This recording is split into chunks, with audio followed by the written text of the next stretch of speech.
Indian ഓഹരി വിപണിയിൽ നിന്നും വിദേശ നിക്ഷേപ സ്ഥാപനങ്ങൾ അഥവാ FII നിക്ഷേപം പിൻവലിക്കാൻ തുടങ്ങിയിട്ട് ഏറെ മാസങ്ങൾ പിന്നിട്ട് കഴിഞ്ഞു. ആഭ്യന്തര വിപണി സർവ്വകാല റെക്കോർഡ് നിലവാരത്തിലേക്ക് കുതിച്ചുയർന്ന സെപ്റ്റംബർ മാസത്തിന് ശേഷം ഇതുവരെയായി 3 ലക്ഷം കോടിയിലധികം രൂപയുടെ മൂല്യം വരുന്ന ഓഹരികളാണ് വിപണിയിൽ നിന്നും വിറ്റൊഴിവാക്കിയത്.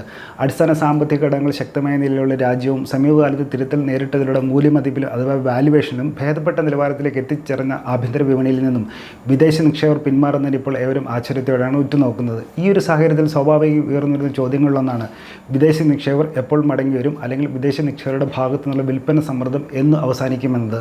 ഇതിനോട് പ്രമുഖ അനലിസ്റ്റുകൾ വിഭിന്നമായാണ് പ്രതികരിക്കുന്നത്. ആഗോളതലത്തിലുള്ള പ്രതികൂല ഘടകങ്ങൾ ഒന്ന് മയപ്പെടുമ്പോൾ വിദേശ നിക്ഷേപർ തിരിച്ചെത്തുമെന്ന് ഒരു വിഭാഗം അനലിസ്റ്റുകൾ അഭിപ്രായപ്പെടുന്നു. എന്നാൽ വിദേശ നിക്ഷേപരുടെ വിൽപ്പന തുടരുമെന്നാണ് മറ്റൊരു വിഭാഗം അനലിസ്റ്റുകളും പ്രതീക്ഷിക്കുന്നത്.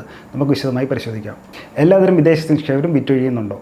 മേക്ക് അമേരിക്ക ഗ്രേറ്റ് അഗെയിൻ എന്ന മുദ്രാവാക്യത്തോടെ പുതിയ അധികാരമേറ്റെടുത്ത ട്രംപ് സർക്കാർ നടപ്പിലാക്കി തുടങ്ങിയതും ഉടൻ നടപ്പാക്കുമെന്ന് പ്രതീക്ഷിക്കുന്നതുമായ ഭരണ നയങ്ങളെ തുടർന്നാണ് വിദേശ നിക്ഷേപർ ഇന്ത്യയിൽ നിന്നും പിൻവലിയുന്നതെന്ന് കൊടക് മഹീന്ദ്ര അസറ്റ് മാനേജ്മെൻറ്റ് കമ്പനിയുടെ MD ആയ നീലേഷ് ഷാ പറഞ്ഞു. നികുതി ഇളവ്, താരിഫ് വർധന, സംരക്ഷണ നയങ്ങൾ എന്നിവയൊക്കെ കാരണം അമേരിക്കയിൽ കൂടുതൽ സാധ്യതകളുണ്ട് എന്ന നിഗമനമാണ് ഇതിന് പ്രേരകമാകുന്നത്. എന്നിരുന്നാലും എല്ലാത്തരം വിദേശ നിക്ഷേപരും ഇന്ത്യയിൽ ഓഹരികൾ വിറ്റൊഴിയുന്നില്ലെന്നും നീലേഷ് ഷാ വ്യക്തമാക്കുന്നു. ലോങ് ഓൺലി ഫണ്ടുകളും ഇൻഷുറൻസ് കമ്പനികളും പെൻഷൻ ഫണ്ടുകളും പാസീവ് ഇൻവെസ്റ്റർമാരുമാണ് പ്രധാനമായും വിൽപ്പനക്കാരുടെ റോളിലുള്ളത്. എന്നാൽ സോവറിൻ വെൽത്ത് ഫണ്ടുകളും യൂണിവേഴ്സിറ്റി എൻഡോമെൻറ്റുകളും ഇക്കഴിഞ്ഞ ഡിസംബർ പാദത്തിൽ ഓഹരികൾ വാങ്ങിക്കൂട്ടുകയായിരുന്നുവെന്നും നീലേഷ് ഷാ ചൂണ്ടിക്കാട്ടുന്നു. അതുപോലെ കഴിഞ്ഞ ഏതാനും വർഷങ്ങളെ എമർജിംഗ് മാർക്കറ്റ്സ് അഥവാ വികസിത രാജ്യങ്ങളിലെ വിപണികളിൽ നിന്നുള്ള ആദായം പ്രതീക്ഷിക്കത്ത് ഉയരാത്തതും വിദേശ നിക്ഷേപകരെ സംശയാലുക്കളാക്കുന്നുണ്ട്. US ഫെഡറൽ റിസർവ് പലിശ നിരക്ക് താഴ്ത്താത്തതും ജിയോ പൊളിറ്റിക്കൽ അനിശ്ചിതത്വങ്ങളും കാരണം സമീപഭാവിയിലും വിദേശ നികുതിയുടെ ഭാഗത്തുനിന്നുള്ള വിൽപ്പന തുടരാം. എന്നിരുന്നാലും കിട്ടുന്ന ഏത് വിലയ്ക്കും ഓഹരി വിറ്റഴിയുമെന്ന് കരുതുന്നില്ലെന്നും ഓഹരിയുടെ വാല്യുവേഷൻ കൂടി നിർണായകമാണെന്നും നീലേഷ് ഷാ കൂട്ടിച്ചേർത്തു. കടപ്പത്ര ആദായം പലിശ നിരക്കും നിർണായകമാകും.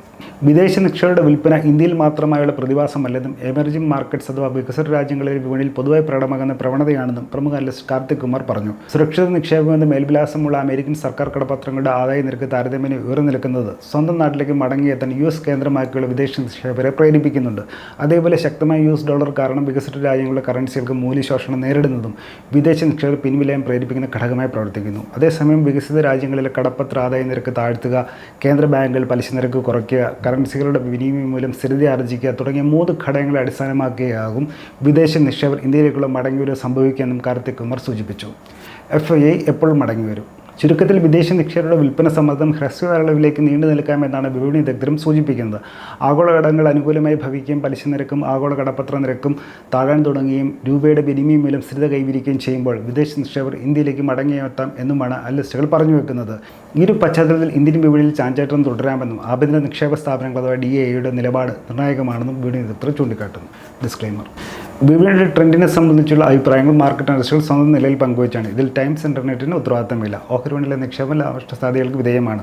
ഓഹരികൾ നിക്ഷേപിക്കുന്നതിന് മുമ്പ് സ്വന്തം നിലയിൽ വിശദമായ പഠനം നടത്തുകയോ SEBI അംഗീകൃത സാമ്പത്തിക വിദഗ്ധരുടെ മാർഗ്ഗദർശനം നേടുകയോ നിങ്ങൾക്ക് ചെയ്യാവുന്നതാണ്. കൂടുതൽ വാർത്തകളും വിശേഷങ്ങളും ഈ ടീമിലുള്ള ഫോളോ ചെയ്യുക, സബ്സ്ക്രൈബ് ചെയ്യുക. മറ്റൊരു വിഷയമായി വീണ്ടും കാണാം.